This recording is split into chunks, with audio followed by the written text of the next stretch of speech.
Ozempic, Rybelsus, Wegovy et Mounjaro, ce que vous devez savoir.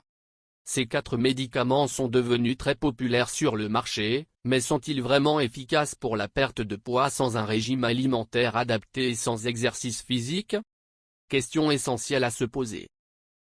Ces médicaments ont-ils été conçus à l'origine pour la perte de poids, ou leur but principal est-il de traiter le diabète? La perte de poids est un effet connu, mais comment ces médicaments agissent-ils réellement dans le corps? Quels sont les autres bienfaits qu'ils peuvent apporter? Peut-on les prendre sans consulter un médecin? Est-il sûr de les utiliser sans réaliser les tests médicaux nécessaires? Quels sont les effets secondaires possibles, que ce soit pour le traitement du diabète ou la perte de poids?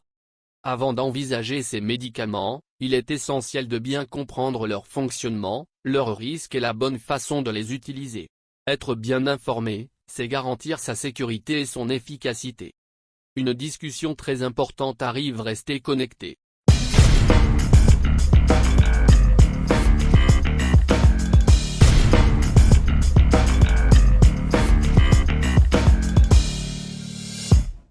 Que la paix soit sur vous. Je suis Hussein Lufti, et vous regardez la chaîne Octopus Pharmacist. Bienvenue dans un nouvel épisode de A à Z. Aperçu de l'épisode. Au début de l'épisode d'aujourd'hui, je vais présenter les principaux sujets que nous allons aborder. Si vous recherchez des informations spécifiques, vous pouvez avancer la vidéo d'1 minute pour trouver la section qui commence par le titre correspondant. Cependant, si vous souhaitez une compréhension complète de ces médicaments, je vous recommande vivement de regarder l'épisode en entier du début à la fin. Comme d'habitude, commençons par un bref aperçu pour introduire ces médicaments et acquérir une compréhension simple mais claire de leur fonctionnement. Nous avons déjà abordé cette classe de médicaments plusieurs fois, en expliquant qu'ils appartiennent à un groupe appelé agonistes des récepteurs GLP-1, glucagon-like peptide 1. Dans les épisodes précédents, nous avons couvert des médicaments comme Saxenda et Victoza. Vous pouvez trouver des liens vers ces épisodes dans la description de la vidéo. Comment fonctionne cette classe de médicaments?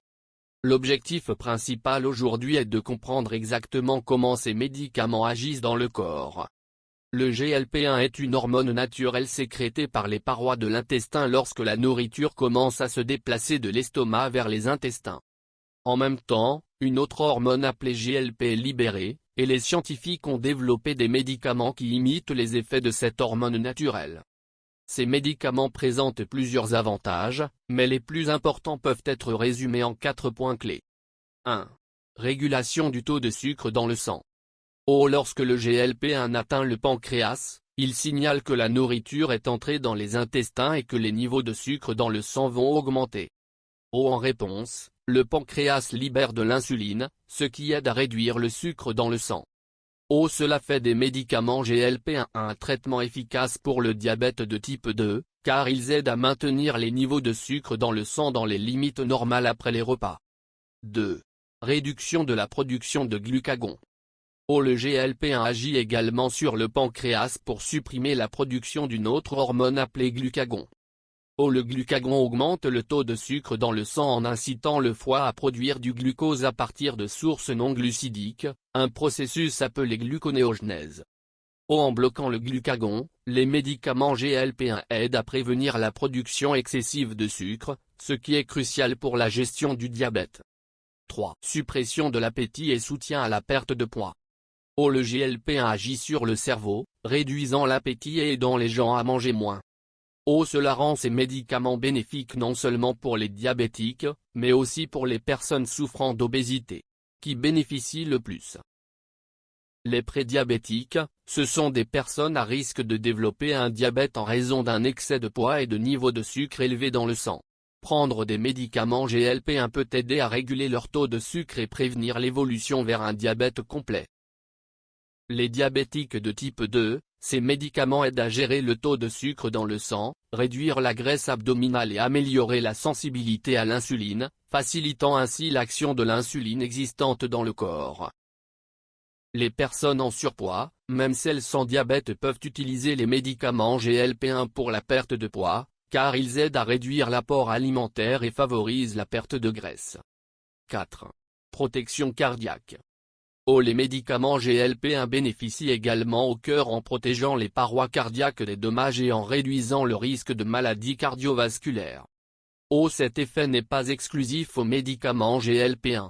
Une autre classe de médicaments contre le diabète, appelée inhibiteur de SGLT2, inhibiteur du transporteur sodium-glucose de type 2, offre également une protection cardiaque. Conclusion. Ces 4 principaux avantages ont fait des agonistes des récepteurs GLP-1 l'un des traitements les plus importants pour le diabète et la gestion du poids. Bien qu'il existe d'autres avantages pour cette classe de médicaments, ceux-ci sont les plus significatifs sur lesquels nous nous concentrons aujourd'hui. Restez à l'écoute pour plus d'informations dans le reste de l'épisode.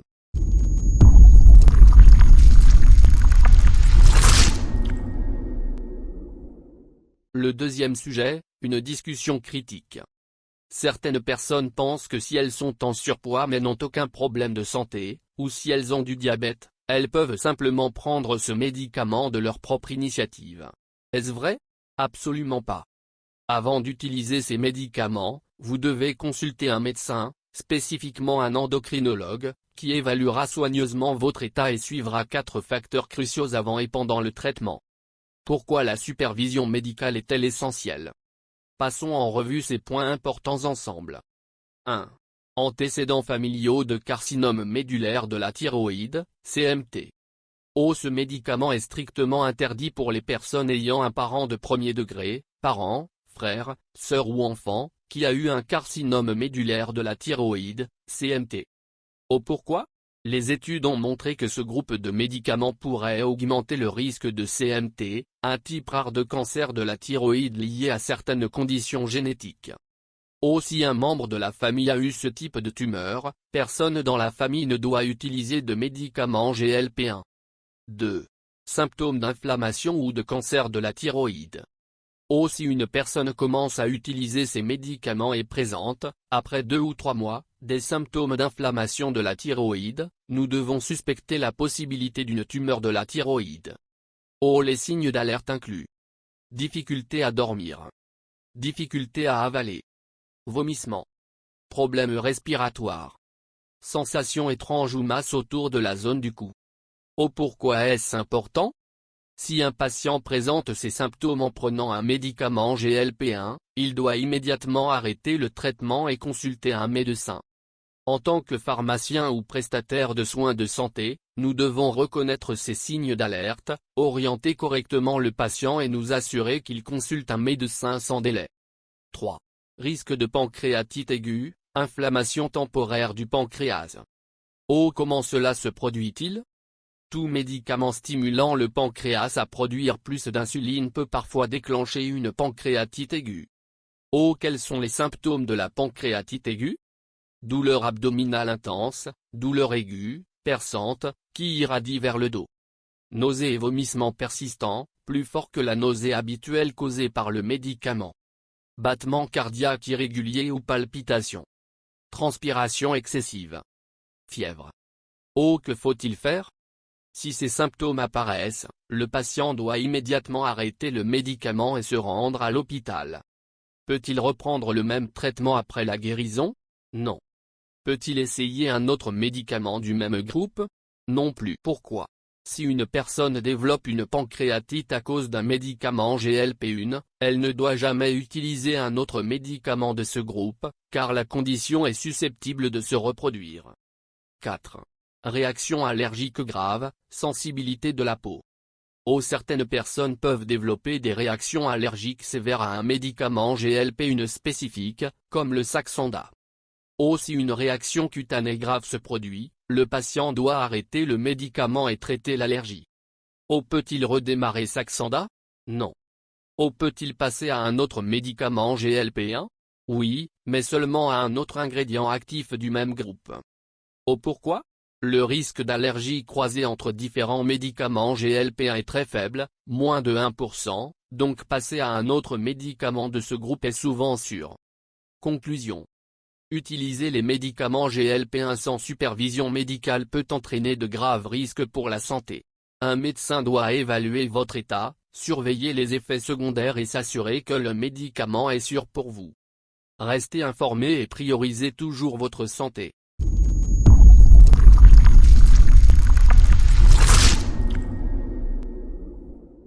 comprendre les symptômes et le dosage des médicaments GLP-1 et le diabète. Aujourd'hui, nous allons aborder un sujet crucial. Les symptômes des médicaments GLP-1 sont-ils différents de ceux du diabète? Comment ces médicaments agissent-ils, et quels sont leurs schémas posologiques?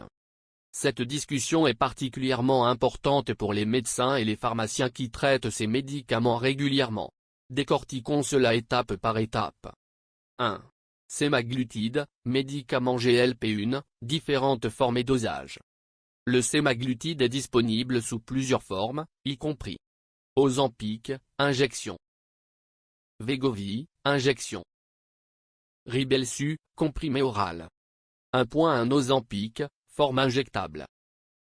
Commercialisé en dose de 0,25 mg, 0,5 mg, 1 mg et 2 mg. Schéma posologique. Au mois 1. 0,25 mg une fois par semaine.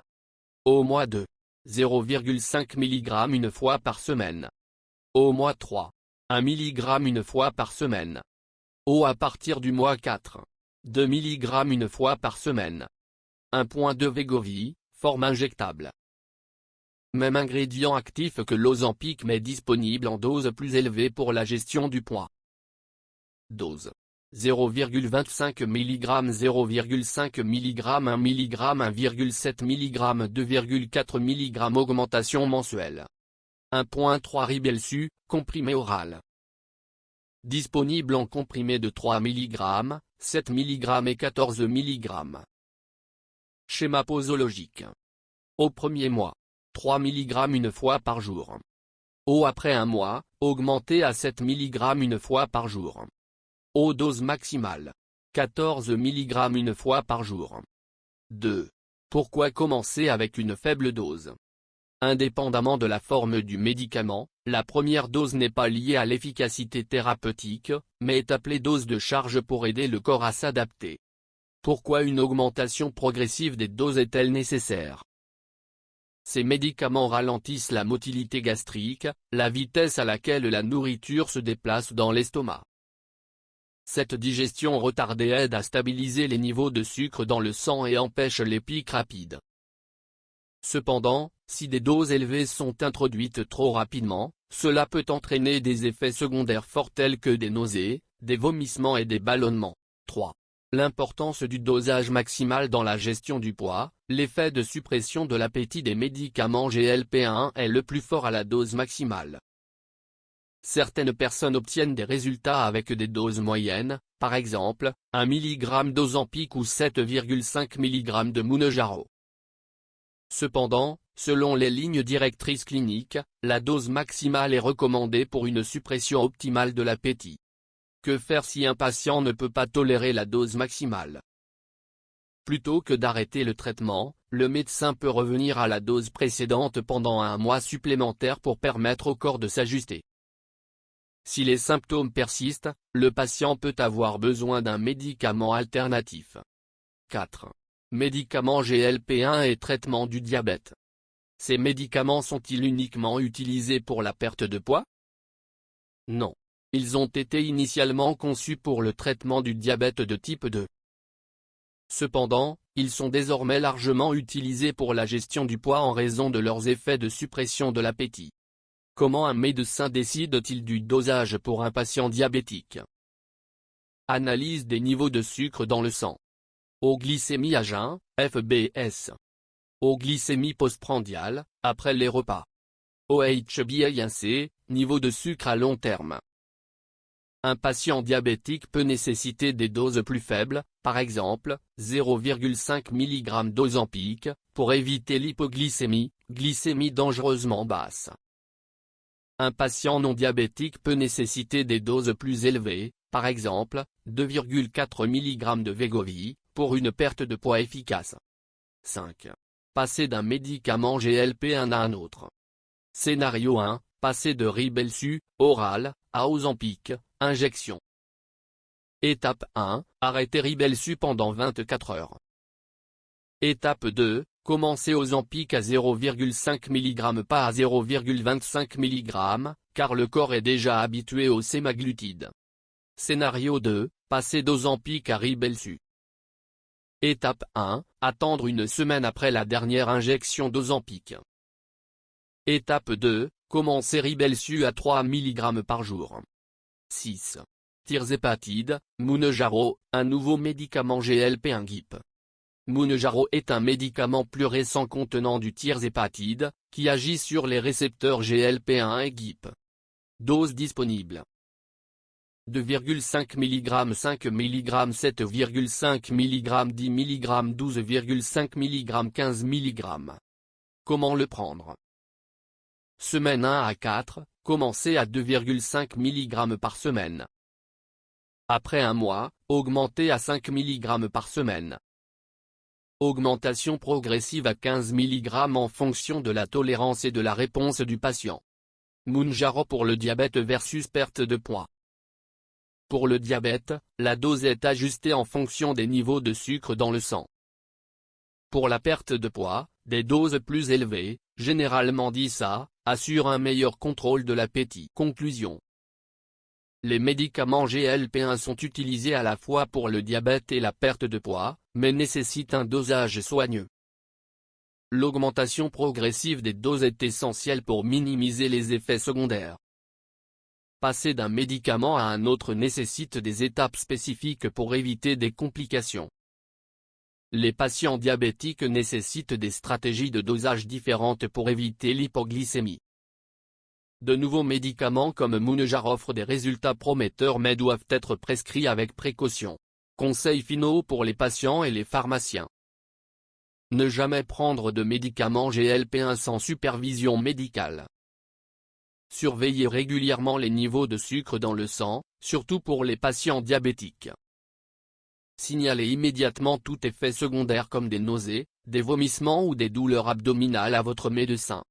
Ces connaissances sont cruciales pour les professionnels de la santé et les patients afin de garantir une utilisation sûre et efficace des médicaments GLP-1.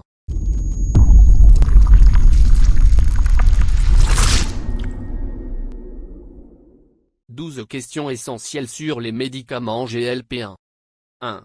Puis-je prendre un médicament GLP-1 sans régime ni exercice? Non, c'est totalement faux. Ces médicaments ne sont pas des solutions miracles. Ils fonctionnent mieux avec une alimentation saine et de l'exercice. Certaines personnes les prennent sans changer leur mode de vie, mais elles reprennent souvent du poids en raison des rechutes. Pour obtenir les meilleurs résultats, vous devez suivre un régime alimentaire équilibré. Faire de l'exercice régulièrement, même la marche aide. Boire suffisamment d'eau. Suivre vos mensurations corporelles. Avec le temps, ces médicaments réduisent la masse musculaire, il est donc essentiel de consommer suffisamment de protéines et de faire de l'exercice pour conserver sa force. Rappelez-vous, ce traitement est temporaire, 5 à 6 mois. Une fois votre objectif atteint, vous arrêterez. Si vous ne maintenez pas votre alimentation et votre activité physique, votre appétit augmentera et votre poids risque de remonter. 2. Comment savoir si le traitement fonctionne? Pour être efficace, vous devez perdre au moins 4% de votre poids en 6 mois. Les études montrent que les médicaments GLP-1 sont très efficaces pour la perte de poids. Certains médicaments permettent une perte de 11 à 20% du poids corporel. Le plus récent, Mounjaro, tirzépatide, a montré une perte de poids allant jusqu'à 39%. Si vous ne perdez pas au moins 4%, ce médicament n'est peut-être pas adapté pour vous. 3. Ce médicament est-il identique à l'insuline? Peut-il la remplacer? Non, c'est incorrect. Le fait que les médicaments GLP-1 soient conservés au réfrigérateur ne signifie pas qu'ils sont de l'insuline. Le diabète de type 1 se traite avec l'insuline, et ces médicaments ne peuvent pas la remplacer. Toutefois, si une personne atteinte de diabète de type 1 est en surpoids, son médecin peut ajouter un médicament GLP-1 pour l'aider à perdre du poids. Dans ce cas, le médecin ajustera la dose d'insuline, généralement en la réduisant de 50%, car les médicaments GLP-1 renforcent l'effet de l'insuline. Sans réduction des doses d'insuline, il existe un risque d'hypoglycémie dangereuse. 4. Les enfants peuvent-ils utiliser ces médicaments?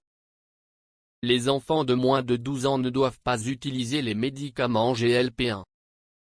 Pour les enfants de 12 à 18 ans, un médecin peut les prescrire pour la gestion du poids. Pour les adultes de plus de 18 ans, ces médicaments peuvent être utilisés pour le diabète et la perte de poids. 5. Puis-je prendre un médicament GLP-1 avec d'autres médicaments? Oui, mais le moment de la prise est important. Les médicaments GLP-1 ralentissent la digestion, ce qui peut affecter l'absorption des autres médicaments. Pour éviter tout problème, prenez les autres médicaments au moins 2 heures avant le médicament GLP-1. Cela concerne les médicaments pour le diabète, l'hypertension, les traitements hormonaux, etc. 6. Quel conseil essentiel un pharmacien doit-il donner à un patient sur les médicaments GLP-1? Un pharmacien doit insister sur 3 points clés. 1. Reconnaître les symptômes de la pancréatite aiguë, informer le patient des signes à surveiller et dites-lui de consulter un médecin immédiatement en cas de symptômes. 2. Comprendre une autre condition importante, non précisée clairement dans le texte original, mais probablement un avertissement essentiel. 3. Gérer l'hypoglycémie. Si le patient est diabétique et prend de l'insuline, il doit savoir comment détecter et traiter une baisse de glycémie. 7. Une femme enceinte ou allaitante peut-elle prendre ces médicaments? Non, elles ne doivent pas utiliser les médicaments GLP-1. Ces médicaments peuvent nuire au fœtus et doivent être arrêtés avant la grossesse. Si une femme enceinte est en surpoids, elle doit plutôt suivre un programme nutritionnel et faire de l'exercice. Les femmes qui allaitent doivent également éviter ces médicaments, car ils passent dans le lait maternel et peuvent affecter le bébé. 8. Où doit-on injecter un médicament GLP-1? Ces injections se font sous la peau, dans 3 zones principales. 1. L'abdomen, sous les côtes. 2. La cuisse. 3. L'arrière du bras. Changez le site d'injection chaque semaine pour éviter les irritations. 9. Comment conserver les injections GLP-1? Avant utilisation, conserver au réfrigérateur. 2A. Ne pas congeler. Après ouverture, peut être conservé à température ambiante jusqu'à 56 jours. Évitez les températures élevées, cuisine, soleil direct. 10. Que faire si j'oublie une dose? Si vous oubliez une dose, suivez ces règles. 1. Si vous oubliez une dose pendant 1 à 3 jours, prenez-la dès que possible, mais pas trop près de la prochaine dose. Exemple, si vous prenez le médicament tous les samedis, mais que vous oubliez, vous pouvez le prendre dimanche, lundi ou mardi. Mais si vous ne vous en souvenez que jeudi ou vendredi, sautez la dose et attendez la prochaine injection. 2. Si vous oubliez 2 doses consécutives, ne reprenez pas immédiatement. Au lieu de cela, reprenez votre dose habituelle. Si vous ressentez des effets secondaires ou des rechutes, vous devrez peut-être recommencer avec la plus petite dose et l'augmenter progressivement. 11. Quand faut-il prendre Rybelsus, GLP-1 oral? Prenez à jeun, au moins 30 minutes avant le petit déjeuner. Si vous oubliez et que vous mangez avant, ne prenez pas le médicament et attendez le lendemain. 12. Dois-je prendre ce médicament sur recommandation d'un ami ou d'un proche? Absolument pas. Ne prenez jamais un médicament GLP-1 sans avis médical. Un médecin ou un pharmacien doit vérifier. Si le médicament vous convient. Vos analyses de sang et votre état de santé. La bonne façon de l'utiliser. Ces médicaments peuvent être dangereux s'ils sont mal utilisés. Consultez toujours un professionnel de santé qualifié. Conclusion. J'espère que ces informations vous ont été utiles. Si vous avez trouvé ce contenu intéressant, likez, partagez et abonnez-vous pour plus d'informations. Soutenez la chaîne sur Patreon, PayPal ou YouTube si vous souhaitez contribuer. Passez une excellente journée. Hussein Lotfi.